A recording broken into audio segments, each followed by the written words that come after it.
Alrighty, so now let's go into arms. I probably should have done this while I was still Venthyr, but that's okay. I've got something worked up so I can still show you the soul binds. I plan on making a video upcoming with Night Fae Venthyr and arms. It's going to be just kind of a short thing talking about the differences, just so you can look into that if you're interested. But let's get on to the Venthyr arms warrior. First and foremost, legendary. Just like before for Fury, you are going to be using Signet of Tormented Kings. Using it with Ravager and Avatar is going to consistently grant you the highest damage possible. For stat priority, you are mainly going to be looking at crit and mastery. There is a haste breakpoint for arms, which is around 20 to 22%. Let me turn this down just a little bit. That around 20 to 22% mark. The reason why you see that 20% number is within your Colossus Smash window, you can actually gain an extra global if you have 100% uptime on using your abilities. So it just gives you a little extra damage within your Colossus Smash window, which is pretty good. Next, going into talents. For Raid, your talent setup is going to look like this pretty generally. Some fights like Sledge Fist, you might want to take defensive stance for that mitigation on pillar damage, but most of the time these are pretty interchangeable depending on the combat situation. Second Wind, very notable on Mythic Hungering Destroyer, is very, very nice. But for single target, you will be running this, and if you decide to take arms into Mythic Plus, which I would recommend going into Fury instead, it's just more built for it. But for arms, you will run Dreadnought, Stormbolt, and Sudden Death. And that's generally what you're going to be looking at. For Soulbinds, there's only one real set of Soulbind you're going to really be running, Najda, and you'll be running this. For single target, you'll be using Ashen Juggernaut, as well as Dauntless Duelist. Ashen Juggernaut will be in your first conduit slot. And then if you're doing Raid Cleave, I would highly recommend Mortal Combo, because it's going to provide the highest amount of single target and raid cleave you're going to be able to get.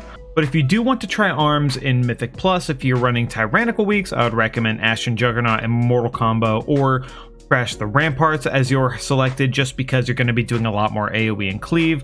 I'd recommend Crash over Mortal Combo personally, but Ashen and Mortal Combo will give you a higher single target damage for the bosses you're going to be having to kill.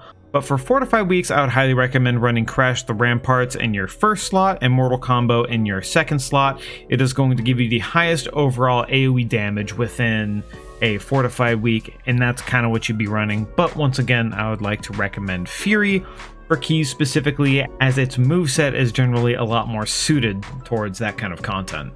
But for macros, I'm going to throw these in the description as well, just like the Fury video. You have your mouse over execute macro, which is pretty useful, your intervene macro and leap macro, which are the most useful, and since you might still be Venthyr, your cursor macro for Door of Shadows, so you can teleport to on location. So here's going to be your rotation for arms. It's pretty simple. Sometimes it can get kind of weird just because in the middle of your rotation, let's say you hit a slam and your overpower procs, it might be kind of weird in the moment, just guessing which one you want to do, but just follow this. First and foremost, execute. After that, you will Mortal Strike. Then you will overpower up to 2 stacks of the buff. Then, if you're going to go over 70 rage, you will use Slam. And then after that, you will use overpower if you are under that 70 rage mark.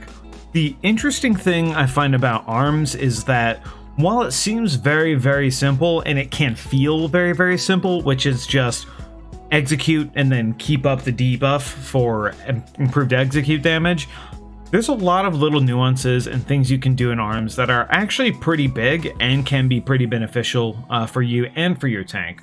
For example, you can use intervene and die by the sword to parry every single melee attack on your tank for 6 seconds, which is pretty massive. And depending on what's going on, let's say for necrotic as an affix, for example, you can use this to reset your tank's necrotic stacks without him having to use either his Kyrian Vial or Kite heavily. There's a lot of interesting things you can do with arms that you can't do with Fury that could be beneficial in certain affixes of Mythic Plus. And as an ender for the video, I do want to talk a bit about the idea of playing Warrior, not just playing arms or just playing Fury.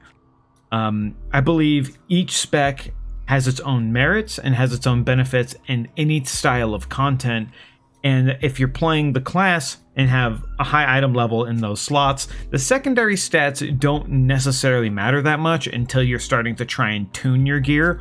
I'm currently trying to tune my gear more towards Fury. That's why you see I have a lot more haste and mastery than I do crit comparatively, because I've taken gear choices that give me more haste and mastery comparatively to crit, which is more valuable for arms. But I really think you should be in the idea that you're playing your class, you're not playing a spec, because sometimes some classes only have one really good spec. But arms and Fury serve two really different niches and have very different amounts of benefits between very specific fights. I might go into a series on Castle Nathria just talking about what spec is better for what fight, just because I've seen a lot of questions regarding that. But overall, I want you to be a bit open-minded in terms of what you can play. Just don't be, I'm an arms warrior, I'm a Fury warrior, because I don't want you to really limit yourself when there's no real reason to. You might think, oh, well, I don't have enough haste for arms or Fury. And as long as you have a decent item level, and as long as you're playing to the strengths of the class, secondary stats are very beneficial depending on what you're trying to do, but they're not the end-all be-all. So please keep that in mind when playing Warrior as a whole, at least at the moment. But anyway, that's the quick rundown for arms. I will be doing more content related to Warrior with Night Vey specifically. There's some things I want to test. I ran out of conduit energy, so I actually can't even fully run Corian for Mythic Plus to test it, for example. So once I'm able to get all of my soulbinds and everything up and running, I want to make some content around that and be able to talk about that with you guys. But other than that, thank you very much for watching, and I hope you have a good one. Bye-bye.